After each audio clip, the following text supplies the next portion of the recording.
एक दफा का जिक्र है कि एक दूर दराज सल्तनत में सिंड्रेला नाम की एक लड़की रहती थी। वो एक मेहरबान, नर्म मिजाज और खूबसूरत लड़की थी जिसकी मुस्कुराहट बहुत प्यारी थी। सिंड्रेला का दिल मोहब्बत से भरा हुआ था, लेकिन बदकिस्मती से किस्मत उस पर मेहरबान नहीं थी। उसकी वालिदा का इंतकाल हो गया था, जिसकी वजह से वो और उसके वालिद अकेले रह गए थे। कुछ अरसे बाद उसके वालिद ने दूसरी शादी कर ली और एक खुद गर्ज सौतेली माँ अपनी 2 बेटियों के साथ उनके घर में रहने आ गई। सौतेली माँ सिंड्रेला के साथ बहुत जालिमाना सुलूक करती थी। वो उससे घर का सारा काम करवाती और उसे ऊपर वाले पुराने कमरे में रहने पर मजबूर करती। एक दिन महल से एक शाही पैगाम रसां आया और उसने एक शाही बॉल के लिए दावतनामे दिए।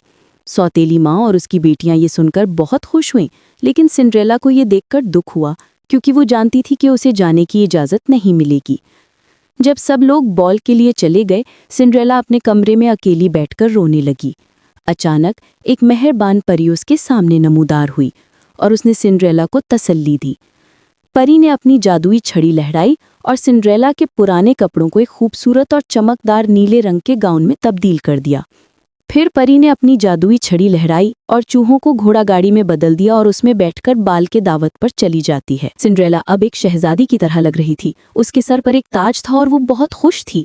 परी ने उसे बताया कि वो गेंद में जा सकती है, लेकिन उसे आधी रात से पहले वापस आना होगा। सिंड्रेला महल पहुंची और उसकी खूबसूरती ने सबको हैरान कर दिया। शहजादा उसके पास आया और उन्होंने एक साथ रक्स किया। जैसे ही घड़ी ने 12 बजाए, सिंड्रेला को परी की बात याद आई और वो वहां से भागी। जल्दी में उसका एक जूता सीढ़ियों पर ही रह गया। शहजादे ने ऐलान किया कि वो उस लड़की से शादी करेगा जिसके पाँव में वो जूता पूरा आएगा। उसके सिपाही हर घर गए और आखिरकार सिंड्रेला के घर पहुंचे। जूता सिंड्रेला के पाँव में बिल्कुल फिट आ गया। शहजादा सिंड्रेला को पहचान गया और उसे अपने साथ महल ले गया।